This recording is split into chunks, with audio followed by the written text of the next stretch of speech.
Now that she said what I am specialized in 2 minutes, just stand up very quickly, because we are those people.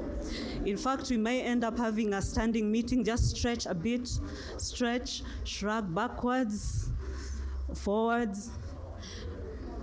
Look at your neighbor, smile with your eyes, very important. Tell them she is just going to be here shortly, okay? High five everyone in the air. Take your seats. Thank you. Again, for the interest of time, I'm going to move very quickly. Again, endorsing this wonderful book. A hand clap to... I did not even finish. To Paps, congratulations for this publication. It is not easy. It's never easy. Any book you write, again, you always have to go back and wonder, have I really, but getting to this day, I can tell you this is the best step, and move forward and continue giving us more books. We are looking forward. And for me, as one of your students, I would say, make sure it's excellent. I will always be behind your back. I promise you to say, because we represent the kingdom of the Most High, isn't it? And His is excellence. We do not want to see typos. Okay, we are being recorded, so let me talk about that. So anyway, my name is Joy Wachira, and I was in the Women's Arise and actually also the Reconfidence class. And because of so many issues that I went through, and again, having battled the imposter syndrome, you can imagine someone who is a professor and you cannot stand in front of people. That's serious, isn't it? And you're having to travel all over the world to speak to conferences, but there's something in you that really fights you. And by the way, even to come and speak in this podium here, I would have gotten all sorts of excuses to talk myself out of this. That was me before the program. So I actually went through Women Arise. I even went through the Reconfidence class. Yes, I was in for the whole long haul. And by the way, I've received this free pass and I am going back again. Too bad you've given it to me. I will still go through that program for free again. So now I was to talk about this amazing book. I'm not here to market. I'm a critic. Those of you who know us and what we do back there in the university, we critique and try to poke holes, right? To see whether it is going to stand the test of time. But I'm not here to do that today. So what I want to do is to give you homework. This is one course that you start by doing assignments. So you're going to read the book, isn't it? Can you promise me that you're going to read the book? So once I was asked to give this critique, I asked myself several questions. And I don't want to tell you what I have concluded. So I want you to read the book, buy the book, read it, and then answer these questions, which I wanted to respond to. One, is this an easy read? Is it the kind of books that you can easily just read and understand? I know many of us have read books, and there are those that have jargons, and the sentences are twisted, they're too long, and you have to read it about 3 times just to decode what they were saying. So is it an easy book to read? Is it a book that is full of ambiguity? There are those that are also, it's sort of like, tongue parables that you're not able to understand. I found it to be very easy, and it is targeting an audience, a very wide audience. Sometimes, us as writers, we may end up targeting a particular class of people or a particular background, maybe theology people or professionals. But I found this to be a book that can be read and understood, because that's the idea, isn't it? Why write a book that cannot be understood? Because you will not pass the message. So that's one thing. The language is easy, there is no ambiguity, and you're able to actually follow. Number 2, can you read the mood of the writer? Can you be able to decode the values, the principles, and even the authority behind the voice that's writing? I was very, very excited because from reading this book, you can actually be able to sense the mood of the writer. She is not grumpy. She's not. She did not write out of anger and trying to fight. But there's some books that you read and you're wondering, whoa, this person needs counseling, because they actually sound like they are trying to prove a point, But it's very sober, very grounded, very bold. Again, I'm not here to market. I'm also buying a book like everyone else. So I'm just here to say when you read a book, you want to see the authority behind it. And I really thank God because it is founded on the Word of God. By the way, that's one of the reasons why I had to take this class. I was going through a personal crisis. When they're talking about the singles club, I was there. Then I turned 40, and I'm still unmarried. And with no children, I almost fell apart. I needed to see PAPS. But anyway, that's a whole story for another day. So when it comes to looking at the authority behind it, it is the Word of God, and the fact that Jesus is, and His Word is founded, totally in this book.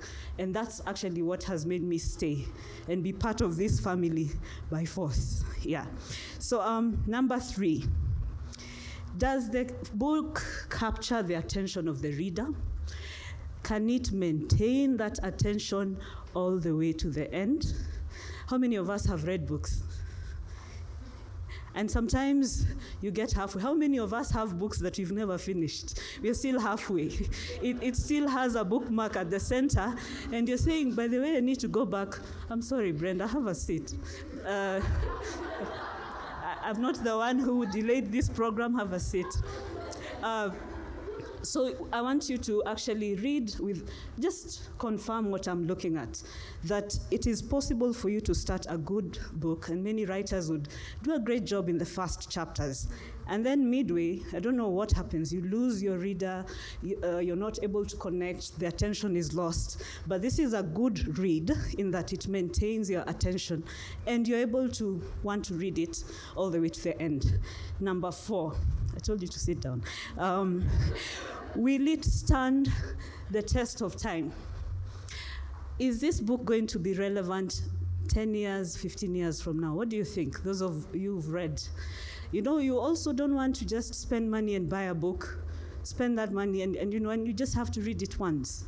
Is it a book that you can, and that's number 5, is it a book that you can be able to go back to refer to a particular chapter or maybe a sentence that you read? Is it a book that you want to go back and, is it a resource book or it's just a storybook? Now we all know the story of PAPS, so now that book goes to the shelf. Is it a resource book that you can refer to every time and now and then, and 15 years from now it will still be relevant? I think it will stand the test of time. But you read it and you'll confirm.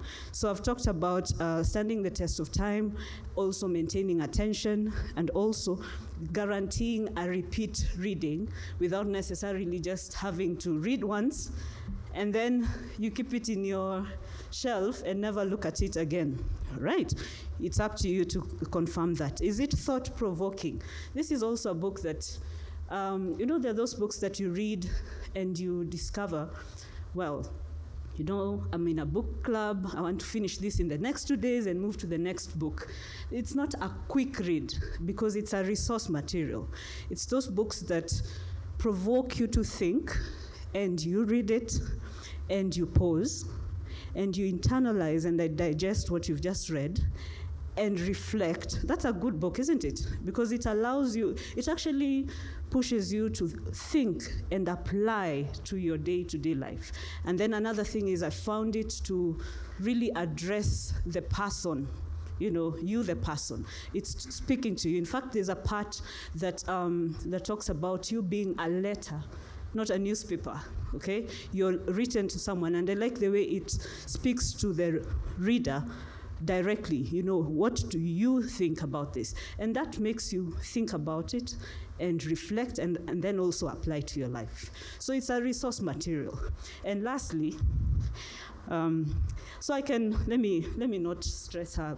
We are godly people. Let me just pack my things and say, this is This is, I can say it's bold, very authentic. It's grounded on real life experiences, which we all like, isn't it?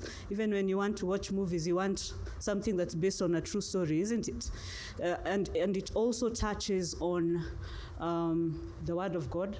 Nothing can compete with that, right? When something is based on the Word of God, and then the fact that it is based on real experiences, it's very rich. And then I felt like it's an extension of coaching sessions with PAPS. That for me is very key. That I could remember all this as I read, I could remember our classes, and it's an extension of coaching sessions. So even some of you who've not had coaching sessions, you will have a good taste of how it feels like to be able to have a very stern and very authoritative. It's good that we've met our grandfather, and now one who actually tells you joy. Because I kept telling Paps, I've been invited to this speaking event. I don't think I want to go. And she would just say, no, you have been placed in these people's lives at such a time as this for this reason. That hard coach is what we all need. And I'm really, really thanking God for all this. And again, another thing from experiences with my students, and now realizing that day by day I'm called to serve them beyond the academics and reach out to each one of them. You will never go wrong with a good, strict coach. If your coach is very... trust me, they're not helping you. Okay, now I can leave. Have a good day.